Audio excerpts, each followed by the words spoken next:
Hello friends, कैसे हैं आप सब लोग। राधे राधे। हाँ देखिए, मैं आज आप लोगों को यूपी पीसीएस मेंस की जो स्ट्रेटजी है वो शेयर करती हूँ। तो उसमें देखिए, सबसे पहले तो जो यूपी पीसीएस मेंस में बच्चे मतलब क्वालिफाई हैं, तो उनको मेरी तरफ से ढेरों बधाइयाँ, और वो बधाई के पात्र हैं। और अगली चीज़ ये है कि अगर आपने ये जो मेंस की तैयारी को ठीक प्रकार से नहीं किया, तो ये मान के चलिए कि आप प्रीलिम्स से जिन्होंने डिसक्वालीफाई किया है, आप उनसे भी बदतर स्थिति में आ जाएंगे। तो आपको जो स्ट्रेटजी है वो मेंस की, वो अच्छी प्रकार से प्रॉपर मतलब बनानी चाहिए। उसके लिए आप क्या कर सकते हैं, सबसे पहले आप मेंस का सिलेबस उठाइए और सिलेबस को आप अच्छी प्रकार से याद कर लीजिए।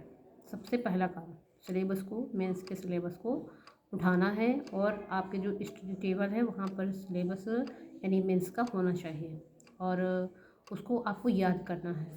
और एक एक उसका जो कीवर्ड है, तो उस पर आपके कम से कम 2 पेज के नोट्स होने चाहिए। ठीक है। जो सिलेबस है उसके जो कीवर्ड हैं, यानी जो मतलब एक एक टॉपिक है, उसके जो आपके नोट्स हैं वो मान के चलिए कि 1.5 से 2 पेज के मतलब शॉर्ट नोट्स होने चाहिए पूरे सिलेबस के। और उसी प्रकार से जो यूपी का जो 5 और 6 वाला जो उसमें जोड़ा गया है सब्जेक्ट को हटा करके, तो उस पर भी आपको क्या करना है, उसके सिलेबस को याद करना है, और उस पर भी ऐसे ही नोट्स आपको बनाने चाहिए। जब आपका ये काम हो जाएगा, फिर उसके बाद आप पीवाईक्यू उठाइए, प्रीवियस ईयर क्वेश्चन पेपर उठाइए, पिछले 5 सालों के, पिछले 10 सालों के, और आप उन क्वेश्चन को पढ़िए। उन जो क्वेश्चंस आए हुए हैं उनको आप पढ़िए, तो आप उनमें पाएंगे कि जो एनालिटिकल मतलब अप्रोच है वो उसमें आई है। और उसमें जो है मतलब पूरी तरीके से मतलब कुछ क्वेश्चन बिल्कुल सीधे सीधे पूछे गए हैं, जैसे मान लीजिए कि ई गवर्नेंस क्या है और इसके सामने क्या चुनौतियां हैं, क्या इससे लाभ होंगे। तो ये सीधा सीधा क्वेश्चन है कि ये आपको बता देना है। उसमें देखिए जो आंसर होता है, उसमें आपको आंसर के लिए 3 पार्ट होते हैं आंसर लिखने के। उसमें देखिए पहला क्या होता है, पहले आपका इंट्रोडक्शन, आप उसमें इंट्रो देंगे। और देखिए इसमें 2 प्रकार के क्वेश्चन आते हैं, एक तो 125 वर्ड के आते हैं, और दूसरा जो होते हैं 200 वर्ड के आते हैं। तो 125 में जैसे आपको इंट्रो देना है, तो लगभग मान के चलिए कि 25 से 30 शब्द का इंट्रो होना चाहिए। उसके बाद जो उसका कंक्लूजन है वो भी मान के चलिए कि 25 से 30 मतलब वर्ड्स में मतलब समाप्त हो जाना चाहिए। बीच का जो पार्ट बचता है वो मेन भाग होता है उसका, क्वेश्चन का मेन भाग। तो आपको क्वेश्चन को अच्छी प्रकार से पढ़ना है, उसको समझना है कि आखिर क्वेश्चन पूछ क्या रहा है। ये नहीं कि पूछ वो कुछ और रहा है, पता कुछ और रहे हैं। तो ऐसा नहीं है कि वहाँ पे आपके अंदर जितना ज्ञान भरा हुआ है वो आप बिल्कुल वहाँ पर उड़ेल दें, ऐसा नहीं है। उससे आपको मार्क्स मिलने वाले नहीं हैं। जो क्वेश्चन की मतलब डिमांड है, उस हिसाब से ही आपको उसमें जो है आंसर को देना है। तो इस प्रकार से आप उसकी एक फॉर्मेटिंग करेंगे, और फॉर्मेटिंग करने के बाद फिर आपको क्या करना है, उस पर आंसर देंगे। और आप सोचें कि पहले मैं आंसर लिखना सीख जाता हूँ, फिर उसके बाद मैं शब्द लिमिट करूँगा, तो फिर आप नहीं कर पाएंगे, क्योंकि आपने पहले ही आपको इतना ज़्यादा वो कर रखा है, तो आप उसको समेट नहीं पाएंगे। तो इस प्रकार से आप पहले से ही मतलब ये मान के चलिए कि आपको 3 घंटे में 20 क्वेश्चन करना है। 10 क्वेश्चन 8-8 नंबर के करना है, और 10 क्वेश्चन आपको 12-12 नंबर के करना है, और एक दिन में आपको 2 पेपर लिखना है, मतलब 6 घंटे लिखना है। तो इस प्रकार से आपको जो पहले क्या करना है कि आप इतना मतलब कर लीजिए, नोट्स बना लीजिए, शॉर्ट नोट्स।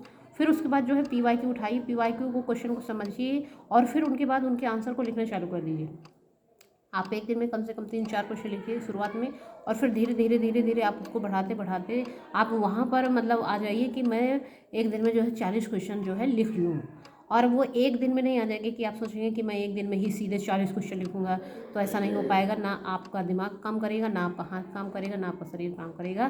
तो इस प्रकार से उसको आप किसी भी स्किल्स को धीरे धीरे डेवलप किया जाता है।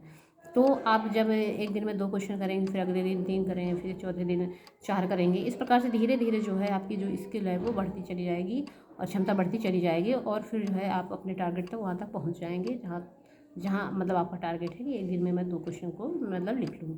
और उसके साथ साथ आपको और क्या कर सकते हैं, उसके साथ साथ आपको जो मतलब उससे संबंधित डायग्राम है, उससे संबंधित डायग्राम है, कुछ फ्लो चार्ट वगैरह है, कुछ डेटा है, कुछ रिपोर्ट्स हैं, तो वो आपको याद होनी चाहिए। और उसको आपको अपने क्वेश्चन मतलब आंसर में लिखना है। और मान लीजिए आप कोई रिपोर्ट दे रहे हैं, कोई डाटा दे रहे हैं, तो आप उसके साथ ये भी बताइए कि ये इसके अनुसार ये है, ठीक है। तो जब आप ऐसा देंगे तो जो आपका क्वेश्चन है तो आपके मान के चलिए कि आधा नंबर आपका बढ़ गए। और अगर मान लीजिए कि एक क्वेश्चन में आधा बढ़ गया तो समझ लीजिए 20 क्वेश्चन में कितने बढ़ गए, 10 नंबर। और इसी प्रकार से आपके 8 क्वेश्चन में कितने बढ़ गए।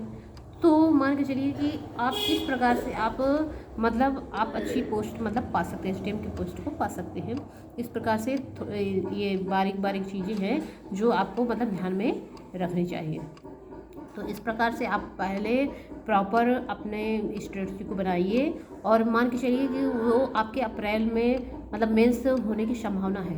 तो मतलब उसी में समीक्षा अधिकारी और जैसे टीजीटी पीजीटी वगैरह लगे हुए हैं और आपका ये मेंस हो जाएगा। फिर उसके बाद आपको फिर प्री भी देना पड़ेगा, क्योंकि आपका ज़रूरी थोड़ी ना है कि मैं मेंस लिखूँगा तो मेरा इंटरव्यू कॉल आ ही जाएगा। और तो नहीं आएगा तो क्या फिर आप प्री नहीं देंगे, तो प्री तो आपको देना ही पड़ेगा। और प्री ये मान के चलिए कि जून जुलाई के आसपास यानी मई से जुलाई के बीच में हो जाएगा प्री। कौन सा 25 वाला प्री यूपीपीसीएस का। तो इस प्रकार से जो है आपको एक वो सर्कल मतलब क्रिएट नहीं करना है असफलता वाला।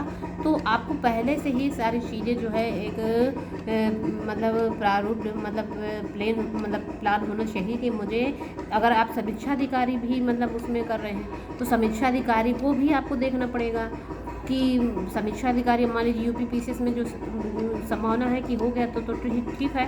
लेकिन आप ज़रूरी नहीं है कि आप फाइनल तक पहुंच ही जाएं या फाइनल में सेलेक्ट ही हो जाएं। तो फिर समीक्षा अधिकारी क्या है कि एक आपके पास एक जॉब हो जाएगी तो एक सिक्योरिटी हो जाएगी इकोनॉमिक। तो उसमें जो है आप उसको भी इग्नोर नहीं कर सकते हैं, क्योंकि ये भी बहुत अच्छी जॉब होती है और बढ़िया उसमें सैलरी भी मिलती है और बहुत अच्छी सचिवालय में हो जाता है तो बढ़िया मतलब वो अच्छा रहता है। तो इस प्रकार से आपको उसको भी ले करके चलना है। भले ही आपका टारगेट एसडीएम बनना है, लेकिन इसका मतलब ये थोड़ी ना है कि अब आप उस समीक्षा अधिकारी को ध्यान नहीं देगा। अगर आपने फॉर्म भरा है तो ये सोच करके भरा होगा कि मतलब मुझे एग्जाम देना है। और आप ये ध्यान रखिए कि इसमें बहुत सारे ऐसे बस कैंडिडेट बैठेंगे समीक्षा अधिकारी में जो पीसीएस यूपीएससी को भी देते हैं। तो आप समझ लीजिए कि आपका जो टक्कर है वो किसके साथ कंपटीशन है। तो इस प्रकार से आपको मतलब ध्यान रखना है। भले ही वो सिलेक्ट ना हुए हों, लेकिन नॉलेज तो उनका उसी हिसाब का है। तो इस प्रकार से आपको मतलब ध्यान में रखना है। और मेरी आपको शुभकामनाएं कि आप ज़रूर फाइनल तक सिलेक्ट हों। लेकिन जब आप एक स्ट्रेटजी बनाएंगे तब ही जा कर के मतलब होगा। और मेरी शुभकामना देने से अगर मतलब किसी का भला हो जाता तो मैं पूरे संसार को शुभकामनाएं दे रही हूँ। तो लेकिन आपको वर्क तो करना पड़ेगा और अब जो आपकी कमियां हैं गलतियां हैं, और सबसे इम्पॉर्टेंट चीज़ है कि जो आपका समय टाइम मैनेजमेंट वो है वो आपको करना पड़ेगा। और जैसे तो ठीक है, अगर आपको मेरी वीडियो अच्छी लगती है तो प्लीज़ लाइक सब्सक्राइब करें ज़्यादा से ज़्यादा लोगों के पास मेरी वीडियो को मिले, ताकि जिसको इस वीडियो की ज़रूरत है उसको लाभ ज़रूर मिले। थैंक यू दोस्तों।